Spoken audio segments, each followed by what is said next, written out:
সম্মানিত শিক্ষক মহোদয়, আপনাদের সকলকে জেবিডিআইটি এর এডুকেশন ম্যানেজমেন্ট সফটওয়্যার টিউটোরিয়ালসে স্বাগতম।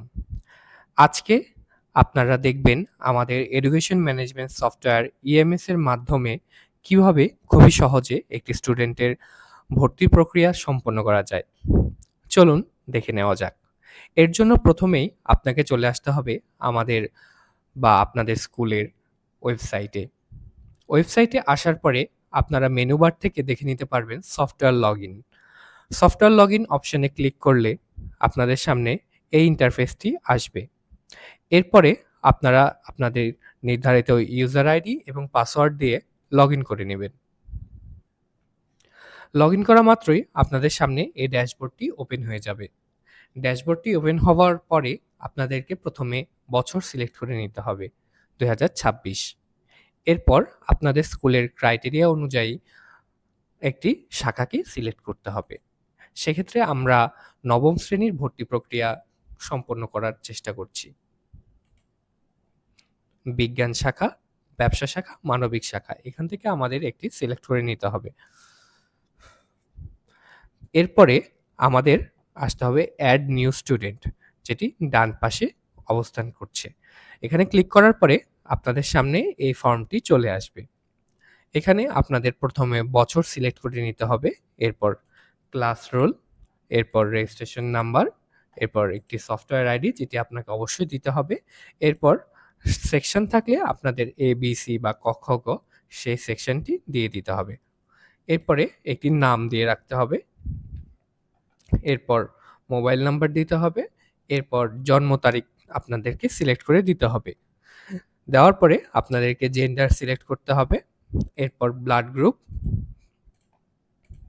এরপরে রিলিজিয়ান, এরপরে জন্ম নিবন্ধন নম্বরটি আপনাদেরকে সিলেক্ট করতে হবে, মানে লিখে দিতে হবে। এরপর ছবি সিলেক্ট করতে হবে। আমরা একটি ডেমো ছবি নিয়ে নিচ্ছি। নেওয়ার পরে এই ছবিটি আপনাকে অবশ্যই সিলেক্ট করে রাখতে হবে, না হলে আপনাদের অ্যাডমিট কার্ডে এই ছবিটি শো করবে না। তাই অতীব জরুরি ভিত্তিতে এই ছবিটি আপনারা সিলেক্ট করে রাখবেন। এরপর আপনারা একজন পিতার নাম এখানে লিখে রাখবেন। তারপর বাংলাতে আরেকবার পিতার নাম লিখতে হবে। পিতার মোবাইল নাম্বার এখানে আপনারা টাইপ করে নেবেন। এরপরে পিতার এনআইডি কার্ডের নাম্বার, এরপর মাতার নাম টাইপ করে দিতে হবে। এরপরে আপনাকে মাতার নাম বাংলাতে আবার টাইপ করে দিতে হবে। এরপর মাতার মোবাইল নাম্বার যদি থাকে, তারপরে মাতার এনআইডি কার্ড নাম্বার দিয়ে দিতে হবে। এরপরে আপনাদের সিলেক্ট করে নিতে হবে গার্জেন, তার অফিসিয়াল গার্জেনকে, বাবা, মা বা আদার্স।